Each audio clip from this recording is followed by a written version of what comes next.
Welcome to Books Are Good Medicine, a podcast sponsored by the Shakopee Mdewakanton Sioux community, featuring books and other Native American-focused teaching resources. We are your hosts, Allison Walka and Odia Wood-Krieger. In today's Classroom Essentials episode, we are sharing all about ribbon skirts. These beautiful, unique, and handmade skirts hold incredible historical and traditional meaning for Indigenous women. They are worn today in many settings, including traditional ceremonies and other special events.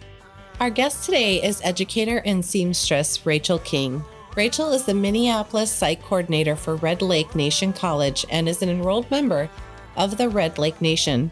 She has dedicated her 20-year career to helping Native students and families navigate through educational systems. Beyond her work in education, Rachel is also a sought-after seamstress who makes gorgeous ribbon skirts. We had a wonderful conversation about the history, meaning, and significance of ribbon skirts, as well as how they play an important role in contemporary Indigenous expression. Enjoy the episode. So welcome, Rachel. I'm so excited to have you on Books Are Good Medicine. I always get complimented on my ribbon skirts, and I have several of yours, which we will post in photos. I'm wearing one of your lovely creations. I always say this one really makes me feel powerful, extra powerful. And I'm just so grateful that you get to join us today so we can learn a little bit about you and your process. So I'd love to kick off with you telling us a bit about yourself and you know, how you got into skirt making, but also what you do when you're not making skirts. Sure. Well, thank you for having me. First of all, this is exciting. I've never done a podcast before, so this is kind of cool. Well, my name is Rachel King. I'm from Red Lake. I'm an enrolled member of the Red Lake Nation. My dad that's where my mom is from. My dad is Navajo. I was completely raised Ojibwe though. So that's who I am. I've got a 16-year-old boy and 3 kitty cats that take up most of my time outside of work.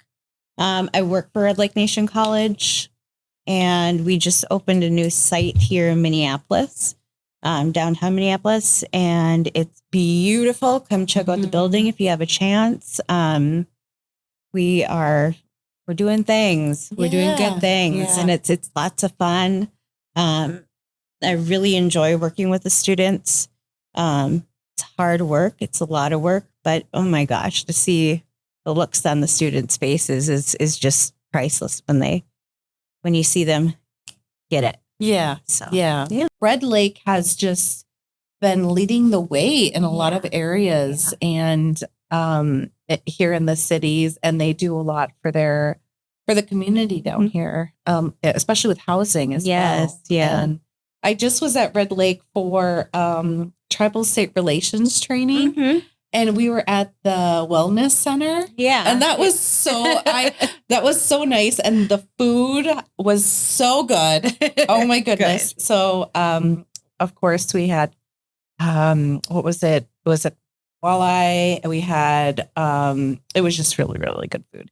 And we heard so much about, the Red Lake Youth Council and then the Buffalo. Yeah. Yeah. So, yeah, it's really exciting to see what Red Lake is doing. And yeah, it's pretty amazing that the Buffalo, I just think it's amazing that with the youth council, they take them and teach them how to butcher. The whole night. And I always want to go up for the butcher. But my schedule just has been conflicting with their schedule. So hopefully one of these days I'll be able to get up there and do some work with the buffalo too, and do some butchering and they're doing I think a garden or getting some greenhouse or something too. It's just it's very exciting to see everything that Red Lake is doing. Yes. Yeah. What is your role then exactly at the college? I'm the director of student success. Okay. And so, I do everything from enrollment to getting them ready to graduate and getting them on to transferring on or finding a job. We're there consistently all the way through. And, we're getting ready for our largest graduating class. We went from 2 students to 4 students to this year we'll have 17 students graduating from our site here in Minneapolis. Oh. So it's really grown over the years. I've been with the college for about 2 years now, and it's just been a constant. We've doubled our enrollment each semester since I started. So can anyone go, or is it tribal members, or tell us a little bit? Yeah, anybody can go. Anybody can. It's open enrollment. It's so you just come in with your high school diploma, your GED, and your ID. We'll do a placement test, get you where you need to go. If you're transferring, we'll help you get your your transcripts and get them evaluated and get you moving along as soon as possible. We do not give loans.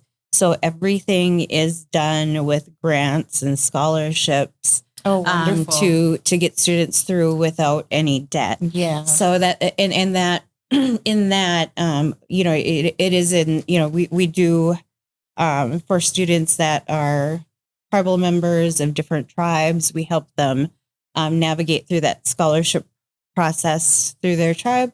But then we also work with students that are descendants, and we have special scholarships that are available for those that are descendants of tribes too. Oh, wonderful. So, yeah. Awesome. It's all wonderful to hear. And now we can talk about our topic for today, which is ribbon skirts. Can you tell me a little bit about what a ribbon skirt is? So, well, that's kind of there's many different interpretations for that. So for me, I grew up going to powwows. And so for me, my sewing experience started with sewing regalia. And you get to that age. My mom helped me quite a bit growing up making stuff, but you get to that certain age where mom's like, it's time. And so I think I hit like 11-ish, and that's when I started to kind of make my own stuff. Mm-hmm. And in the process, it started out with just making my, shawls and moccasins and, all that regalia and whatnot. So so skirts were part of that, and dresses and such. So, but on top of that, so we powwow quite a bit growing up. But then you also have, you'd have to go to ceremonies, and you always have to wear a skirt ceremonies, and then there was special occasions, and you'd have to wear stuff your special occasions. And so I've always made skirts, but they were for different, in different capacities and for different reasons. And, it's always been kind of, we have such a beautiful culture. We have beautiful colors and designs. And to me, that was one of those, it's always been kind of a no-brainer. Let's just whip up a skirt and go feel good about yourself. Right. So I think that's kind of where that came, that's where my love for sewing and creating came from. And skirts were kind of that natural, you have to have them for ceremony. You have to have them to dance. And then, in the recent years, we've been wearing them in everyday life. And I think that's really important because, every other culture will wear their different, stuff that relates to their culture, their cultural background. And, our skirts are just as beautiful as our culture is. Yeah. And I think that's a way for us to kind of bring it into the now, and honor our ancestors and the fight that we've had to go through. They had to go through in order for us to be here and for us to live our lives the way we do. So, oh, that's beautiful. I I think that Odia and I kind of were talking about how powerful we feel in our skirts. And I feel like I've always liked longer skirts, and I just feel like it's in my genes, like it's in my DNA. Yeah. Yep. You can run after kids, and you can, and it's just been something that you can still be active in. And so it really is more realistic. Yeah. But yet with the ribbon skirt, it's just so beautiful, and the different colors. And I know that you've really, with my sister's, graduation, I reached out and I said, hey, I want to surprise her with a skirt. Yeah. And it just means so much when it comes from someone that and it's sort of like our ways of cooking. Like when you cook, you want to make sure that you're like putting your prayers into it for that person. And then, so when you're making your skirt, you're thinking about that and putting that positivity in it. Right. That energy. Yes. Yeah. That's so I've got a small company, Minaguaso, and that's kind of the tag that I always make sure to tell people is that it's made with positive thoughts and prayers. Everything that's put into that is positive. And I started thinking about that when I used to do a lot of skirts, like for funerals. That was kind of the big, it was COVID is actually when I really started to make a lot more skirts, and there was people passing, and it was kind of sad. But then I was thinking about it, and I'm like, well, I'm going to follow up with, I'm going to put prayers and put good thoughts into all of this, put love into it. And hopefully that's going to help to, help the family and help the family. Yeah. But on top of that, like if I was making something for somebody that passed and, like for a child's family member, I'd follow up and after they were kind of done with their mourning, and I would make them a skirt, just a happy skirt as well, a positive skirt, so that they had, they had that too. Right. So, not that you have to be wearing, you look at wearing those skirts in all situations, but not just putting that negative or that, Yeah. You know what I'm saying? Getting it. Yep, yeah. Yep. So that was kind of always been one of my things lovely. with that. So yeah. Do you have a few favorite skirts you've made over the years? I do. I made a skirt for a young gal a few years back, and it was a birthday skirt for her. I think she was turning like 16, and she had just lost her grandpa recently. It was within that year. And so I made a skirt with her and her it was, applique was her and her grandpa holding hands. Oh. And it was, her parents sent me a picture or like the video of her opening it up, and she knew exactly what it was. Oh. And she cried, and it was just amazing. She was so happy. Recently, I just made another skirt, which I took a lot of time and thought into.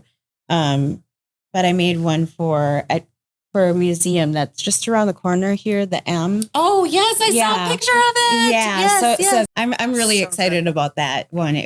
That one was I think that was probably one of my favorites to make. But yeah, it was a lot of fun. I brought my son. He helps me out a lot with cutting applique and whatnot. But he came downstairs, and sometimes he comes down and he's like, I don't know about those colors. And then, but this one, he came down, I had it laid out. Yeah. And he came downstairs. She's like, that's the best one ever. Oh. So it made me feel good. I'm like,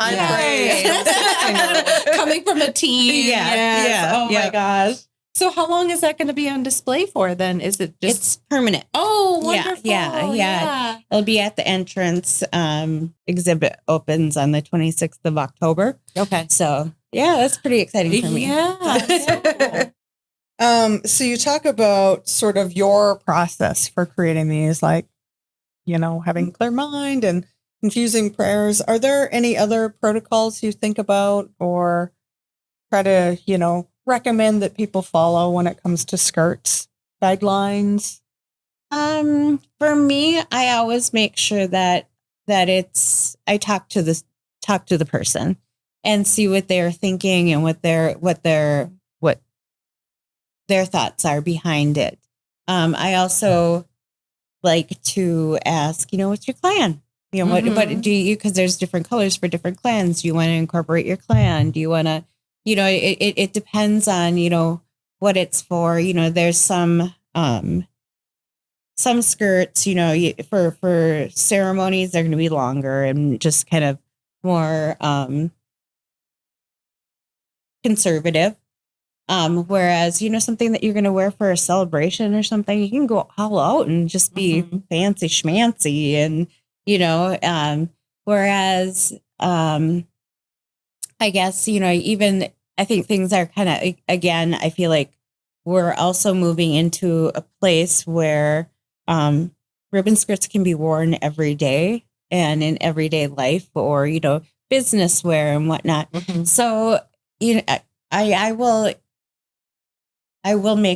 make different kinds, different shapes and sizes of skirts. And so for me during the summertime, I like to make mine a little bit shorter, like knee length. But yeah, I don't really think that there's rules, per se for making, just definitely coming with a positive mind and positive thoughts and those prayers. And, I try not to sew when I'm upset. I keep those negative feelings away from the sewing machine. And yeah, I just that's the biggest thing I think is coming to it with positivity. Yeah. And then when you're wearing it and it brings that into it. Yeah. Do you find there's a lot of contemporary changes? Yeah. Yeah. And that's kind of what I was, talking about, the different lengths of skirt. But I guess I would just, ask what it's for first and then go from there. Yeah. Because you really can't wear that little short skirt to a ceremony. You're going to tell you put some longer on. Yeah. But if it's just for, if it's for, you see nowadays too, a lot of our younger community members going to prom in ribbon skirts, and I love that. I think that's amazing. So so sometimes they do get a little shorter, but I'm not going to judge if you're going to wear something traditionally inspired to your prom or to your homecoming or whatever, and it's you want a little bit of your native bling in there, then heck, do it. But yeah, just know that you probably can't wear that to ceremony. Yeah. So yeah, I think there's a lot of changes that are coming through, and I appreciate that we're mainstreaming some of those traditional ways that we dressed in the past. So and the lace overlay. I love that part. I love being able to go in my closet and being like, oh, I have a meeting. I don't have to think about this. I'm going to wear a ribbon skirt and throw on a shirt and a belt and some colored shoes, and I am off. Yes. So kind of like a businessman in this suit. I'm just like, what beautiful colors. And I going to sound like way fancier than them, but a ribbon skirt just kind of simplifies my life, honestly. And on my end, I love that if I have something fancy to go do, I can just bust out my sewing machine. I don't have to go shopping. You are so lucky. I don't have to go to the mall. And you crank these skirts out fairly quick. Been doing it for a long time. It just, and I try to take my time and make sure that, I do a very good job and pay attention to details. But over the years, you kind of find some shortcuts. Yeah. Well, and your quality is so impeccable. Yeah. Thank you. Yeah. Thank you. Yeah. Sorry. No, I'll stop raving about her. I'm just buttering her up for this next sale. So, I find sucking it in. Pockets. I have to say, yes. Oh my gosh. It should be a requirement of ribbon skirts. Yeah. There just should be any dress, really. Oh my goodness. I'm, that's been my, since I was a little girl, it's always been, I wished for pockets and everything. Yes. And honestly, I started sewing pockets and stuff back when I was in my 20s. And I'm like, real pockets. Too. Yes. Not those little bitty, dinky little nothing stays in them. I can't even fit my cell phone in there. Right. Yeah. Yes, exactly. If you want to talk maybe a little bit about men have ribbon shirts. Yes. Then, and do you want to just say a little bit about what men would wear then? Yeah. So just like women, men like to wear beautiful, wonderful things and pretty things. And that I do ribbon shirts as well. And, again, with kind of the same thing, there's different styles and there's different different colors that people like. So it's really just making sure that, what they're using it for, what they're going to wear, how they're going to wear it. Obviously, your dancing shirt is going to be a lot different than something that you're going to wear to, say, an event or to even ceremony at that, I think the one thing that I find the most though with men's shirts is men always, they like to rep their clan. Oh, yeah. So usually I'll do, ribbons with their clan colors and probably a applique of whichever clan that is. But that's Elvis is kind of the same way. He likes to wear his clan colors and Yeah. So it's fun. That is fun. Yeah. Does it matter if women want to wear ribbon skirts and men, or ribbon shirts and men who maybe don't identify as maybe gender fluid wear skirts? Have you made any shirts or skirts? Yes, I definitely have. And I think, it's whatever for me, it's more, whatever you're comfortable in, whatever makes you comfortable. Feel beautiful. It's, I've definitely done both of those. And, it's just want you to be comfortable and feel beautiful and it feel like you. Yeah. And so that's kind of the biggest thing. Does Peggy Flanagan or Lieutenant Governor have any of your? She does not. I hear she has her own special person that does her own. So, yeah. Wow. Now I feel like I need to find out who that person is. Not that I want to cheat on you, but I'm actually really curious. Yes. Oh my gosh. Because I she wears so many different ones, and I've always wanted you know how the MTV used to do cribs back in the day? I want to see her closet of ribbon skirts. I'm like, can you just do a quick before you and earrings. Yes. And earrings. Oh my gosh. I feel like she always has great earrings on too. I've had some teachers ask about can non-Native people wear ribbon skirt? What is your thinking on that? Right. I think that that it's fine as long as they know who's making it and sharing their knowledge of the skirt with those others that are in their community that are probably non-Native. So as long as you're buying it from somebody that made it, that is Native and they're doing it to appreciate the craftsmanship and the work that's been put into it, rather than going out and making it themselves and say, "Hey, check out my ribbon skirt." Yeah. You know what I mean? So if it's connection is there. and the acknowledgement of the person that has made the item for them, and knowing a little bit about their background and where it came from. I love that you started off talking about your mother teaching you and the learning through apprenticeship, because I brought some of those books as well. But The first one that we have is Stitches of Tradition by Marcy Rendon. She wrote this one, and it is a grandma, Nokomis, making it for her granddaughter. So Stitches of Tradition, lovely book, and comes out at the end of October. And I'm going to have Marcy sign 5 copies of these so we can do a giveaway on those because it's so, so lovely. It is. It's so cute. And then What Your Ribbon Skirt Means to Me, if folks remember when Auntie Deb, as we like to call her, Secretary of the Interior, Deb Holland, when she was inaugurated or sworn in, she was wearing that absolutely gorgeous ribbon skirt. And this is a story of a little girl talking about what it meant for her to see that. And then I have a few other ones. Heartberry Bling, Grandma and granddaughter making some strawberry earrings. And Josie Dances by Denise. I always say her last name wrong. Lajmadier.